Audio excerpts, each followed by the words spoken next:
हिंदू परिषद बजरंग दल तर्फे शासन दरबारी निवेदन देण्यात आली की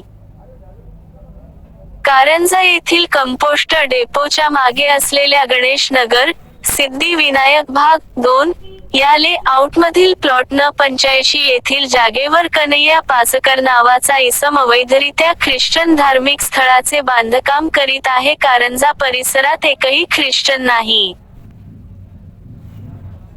तरीही या परिसरात असलेल्या गरीब व गरजू हिंदू बांधवांना प्रलोभन दाखवून व इतर आमिष दाखवून धर्मांतर करण्याचा त्याचा प्रयत्न आहे. मागील 2 महिन्यांपासून दर रविवारी ते धार्मिक सभेचे आयोजन करून परिसरातील नागरिकांची दिशाभूल करून स्वतःचा ख्रिश्चन धर्म कसा श्रेष्ठ आहे असे पटवून देण्याचा प्रयत्न करतात व हिंदू धर्मातील देवीदेवतांना व चालीरीतींना नावे ठेवतात. तरी सदर होले आउट हे सुद्धा बेकायदेशीर आहे अशी आमची माहिती असून त्यावरील बांधकामही विनापरवाना सुरू आहे. तरी आपण त्वरित त्यावर कारवाई करून ते थांबविण्यात यावे, अन्यथा परिसरातील कायदा व सुव्यवस्था धोक्यात येण्याची शक्यता नाकारता येत नाही. तसेच धार्मिक तेढ सुद्धा निर्माण होऊ शकते. याकरिता नगर परिषदचे मुख्याधिकारी माननीय दीपकजी मोरे यांच्या मार्फत सर्व शासन दरबारी निवेदन सादर. यामध्ये तहसीलदार साहेब कुणाल झालटे कारंजा, माननीय ठाणेदार साहेब दिनेश चंद्र शुक्ला, शहर पोलीस स्टेशन कारंजा, माननीय जिल्हाध्यक्ष साहेब वाशिम, माननीय जिल्हाधिकारी साहेब वाशिम या सर्व शासन